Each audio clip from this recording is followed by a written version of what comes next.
without consideration, where there is no restriction on the transfer of shares. You can transfer the shares to any person. Next, a subsidiary company which is a subsidiary company of a public company, it should be treated as a public company only. Very important, my dear friends. There is a private company which is a subsidiary of public company. It should be treated as deemed public company only.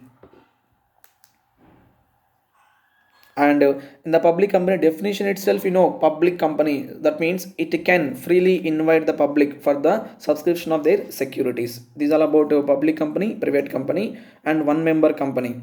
Next, small company. What is a small company? Which is having age less than 3 years, or is having a height less than 3 feet? No, guys. Small company is the one which is not a public company. When you use the word small, you cannot say public company. So not a public company, and it's satisfying both the conditions. Both the condition. The first condition, having paid up share capital of rupees 50 lakhs or such higher amount specified by CG not exceeding 10 crores. 50 lakhs or such a higher amount specified by CG not exceeding 10 crores. But remember, as of now, CG has not specified any amount. So the maximum paid up capital is going to be 50 lakhs.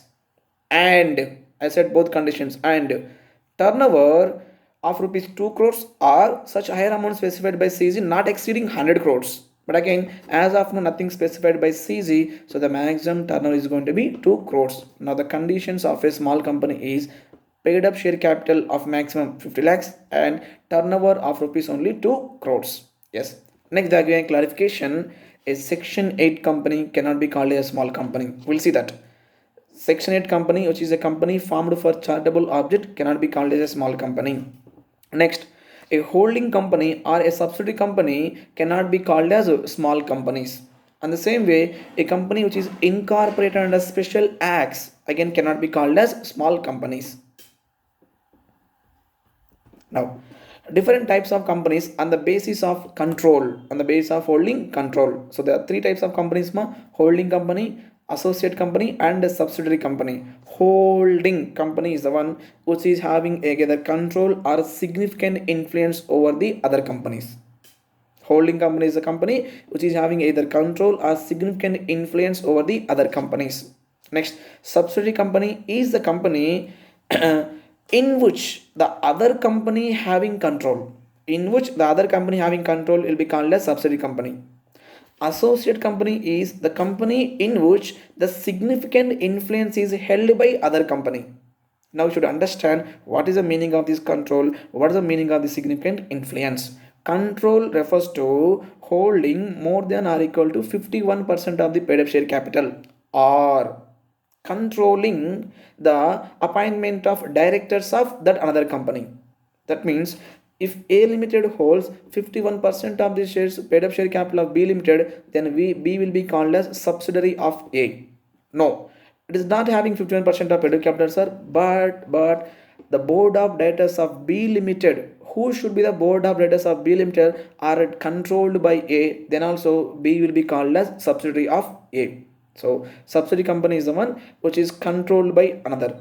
Next, associate company is the one in which the significant influence is held by another company. Significant influence refers to having at least 20% of the total paid up share capital. So if A Limited holds more than or equal to 20% of paid up share capital of B Limited, but within 50%, because if it exceeds 50, that's going to become a subsidiary company, no? So up to 50%, it will be called as a associate company. Next, on the basis of access to capital, there are like listed companies and unlisted companies. Simply, listed company is the one whose securities are listed in a recognized stock exchange. What is recognized stock exchange? When you are going to have purchase vegetables, you are going to market. Same way, when you want to purchase or sell your what you call shares and securities of company, where do you go? You'll go to vegetable market. No, there is a market called stock exchange. So, whose securities are listed and recognized stock exchange will be called as a listed company. Next, unlisted company means the company whose shares are not listed in a stock exchange. Next, other companies, like first of all, government company, which is so important for examination point of view, which has been defined under section 2 subsection 45. Government company is the company in which not less than 51% of the paid up share capital is held by either Modi ji, that means central government, or by KCRG, that is state government, or by together, or by one or more state governments also. So the company in which 51% of the paid up share capital is held by either central government or state government, or partly by central government and partly by one or more state governments, that will be called as a government company. The important point to note is a subsidiary company of government company is also a government company. Next, foreign company.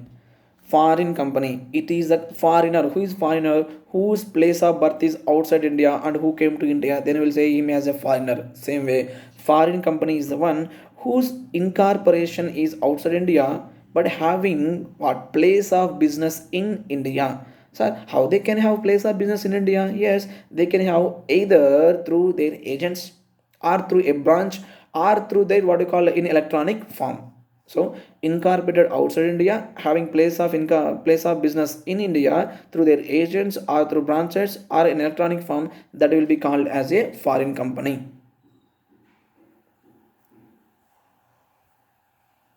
Next, guys, very important discussion is about section 8 company.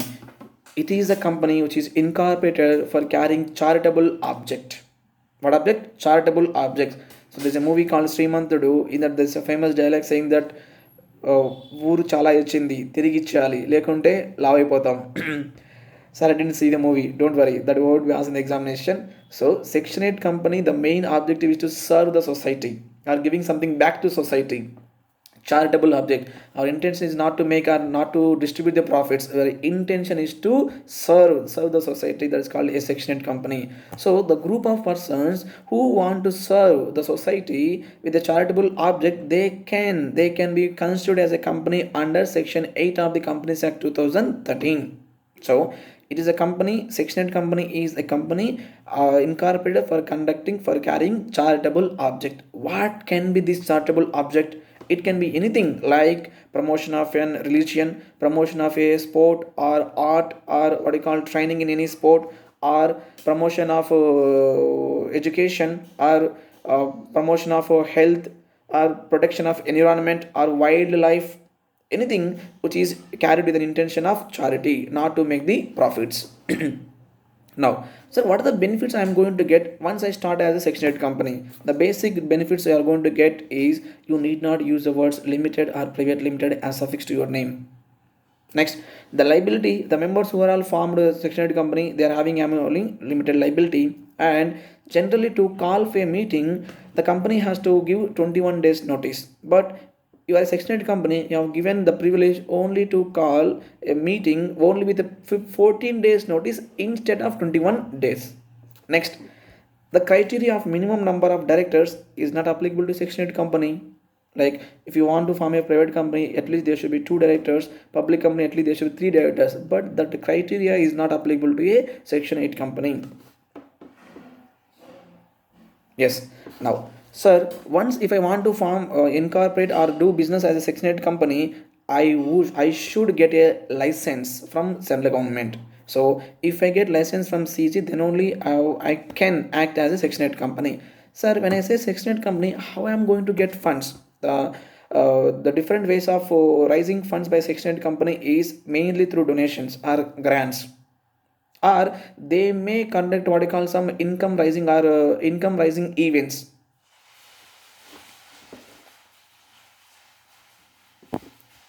You have seen the benefits of Section 8 company also. Now the important thing, let us imagine we have started a Section 8 company for the promotion of what you call the poor children education. Now we got so many funds from different persons, and that funds, what should do? Let us imagine that we have raised some 10 crores funds for the poor children education. So many persons has given the grants. Now what should do these 10 crores? Let us distribute among them? No, Section 8 company is prohibited to distribute the dividend to its members. What they can get? Nothing. So it's been prohibited to declare our dividends. Now these 10 crores, what to do? Should be utilized toward the objective of our mission. What is the objective? To promote the poor children education. It should be used only for that purpose. So what if, sir, if I am using the funds in a fraudulent manner, or if I'm not following the guidelines of the license given by central government, or if you are doing that money with an illegal activities, then what happens? No, your license will be revoked by CG by giving an opportunity of being hard. Your license will be revoked, and once your license is revoked, you cannot get the benefits of a Section 8 company. Next, dormant company. The different types of partners. There's a dormant partner who is not involving, who is not actively involving in the business. Same way, here the companies will be called as dormant company, which does not have significant accounting transactions for at least 2 years. Will be called as a dormant company. Where a company has been incorporated for a research project, where the initial years there won't be any what I called significant business operations. So the company having incorporated for the future project or from intellectual property, they can avail the status of a dormant company if that doesn't have significant accounting transactions. Sir, what is the meaning of significant accounting transaction? Those transactions other than paying the amounts to ROC for the filing charges, or paying any amounts under any what you called maintenance of office. Those are not significant accounting transactions. Even if you're using the, even if you are incurring this expenditure, that's fine. It won't be called it can get the status of a dormant company, or that is will be called as an inactive company as well. Next, needy company. What is that? uh, like once you get some salary, what you will do generally, we will some part of money you are going to spend and some part of money you are going to save for the future purposes. Same way, nidhi company is the company which is incorporated to inculcate or to enhance the habit of savings among the members, and whatever the money contributed by them will be given as loan only to the members who are in needy, and the person who has taken the amount from the nidhi company is going to pay back along with interest. That interest is shared among the members only. That means nidhi company is a company incorporated to inculcate the habit of savings among the members for their mutual benefit, and they are going to give loans only to the members of the company. It is called a nidhi company. Yes, thank you guys. This is all about the basic features of company and the different types of companies.